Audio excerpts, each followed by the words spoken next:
اعوذ باللہ من الشیطان الرجیم۔ بسم اللہ الرحمن الرحیم۔ تارک سنت پر خدا اور رسول صلی اللہ علیہ وآلہ وسلم کی لعنت۔ حضرت عائشہ رضی اللہ عنہا فرماتی ہیں کہ آپ صلی اللہ علیہ وآلہ وسلم نے فرمایا، میں نے ان 6 پر لعنت کی ہے اور خدا نے ان پر لعنت فرمائی ہے، اور ہر نبی کی دعا مقبول ہوتی ہے، لہذا میری لعنت مقبول ہے۔ نمبر 1، خدا کی کتاب پر زیادتی کرنے والا۔ نمبر 2، خدا کی تقدیر کو جھٹلانے والا۔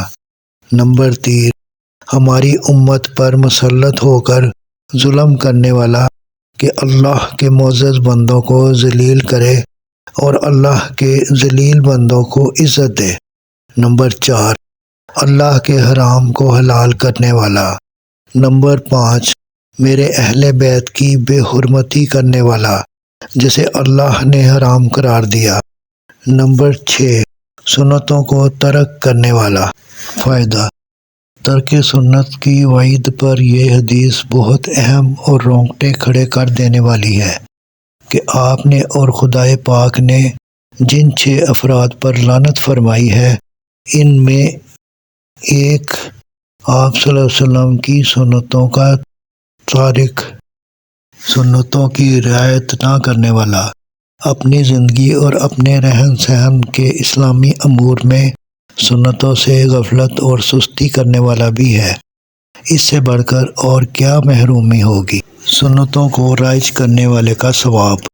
حضرت عمر بن عوف رضی اللہ عنہ فرماتے ہیں کہ رسول اللہ صلی اللہ علیہ وآلہ وسلم نے فرمایا، جس نے میرے بعد کسی ایک سنت کو میری ان سنتوں میں سے زندہ کیا جو مر چکی تھیں، بس اس زندہ کرنے والے کے لیے ان تمام لوگوں جیسا ثواب ہے جو اس پر عمل کریں گے، بغیر اس کے کہ اس پر عمل کرنے والوں کے اجر میں کوئی کمی آئے۔ سنت کو مضبوطی سے پکڑنے والا۔ حضرت عائشہ رضی اللہ عنہا فرماتی ہیں کہ آپ صلی اللہ علیہ وآلہ وسلم نے فرمایا، جو شخص سنتوں کو مضبوطی سے پکڑے رہے گا وہ جنت میں داخل ہوگا۔ فائدہ: مضبوطی سے پکڑنے کا مطلب یہ ہے کہ اہتمام اور پابندی سے اس پر عمل کرے، جستجو اور تلاش کر کے اس پر تاکید سے عمل کرے، اسے فرض واجب نہ ہونے کی غفلت نہ کرے، جیسا کہ بعض لوگ سنت کا لفظ سن کر عملاً بے توجہی اور غفلت برتتے ہیں۔ سنت کو پکڑنے والا گمراہ نہ ہوگا۔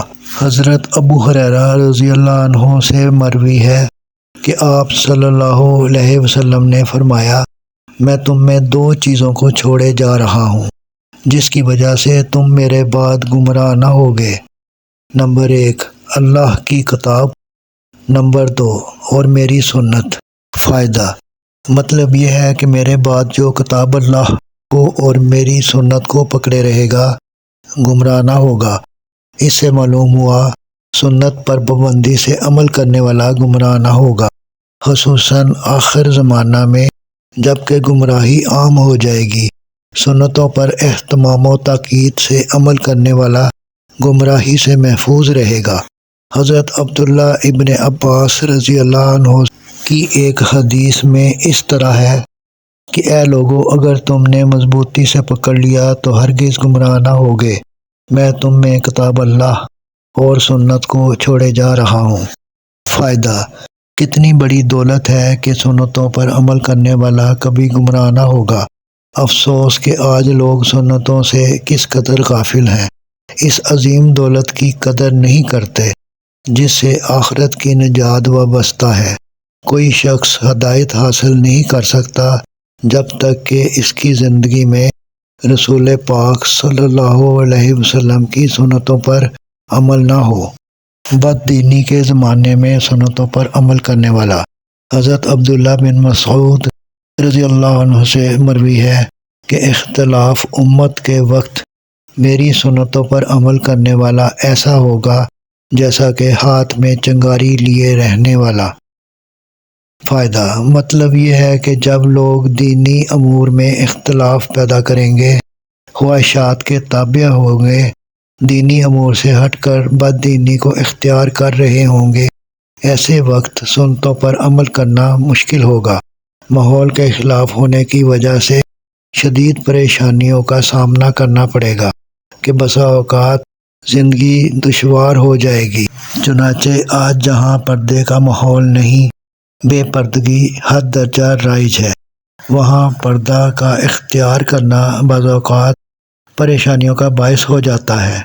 جہاں قطع لحیہ کا رواج عام ہو رہا ہو، وہاں داڑھی کا رکھنا باعث ملامت، طعن و تشنیع ہو جاتا ہے۔ جہاں خلاف سنت لباس کا ماحول ہو، وہاں مسنون و مشروع لباس پر قائم رہنا کس قدر دشوار ہو جاتا ہے۔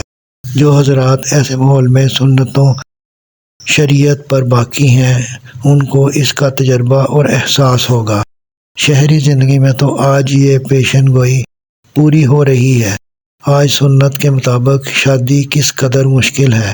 اگر کوئی کرنا چاہے تو ماحول سے وہ کس درجہ مقابلہ کر کے پریشان ہو جاتا ہے، کتنی مصیبتوں کا سامنا کرنا پڑتا ہے، کتنے خلاف طبع امور کو برداشت کرنا پڑتا ہے۔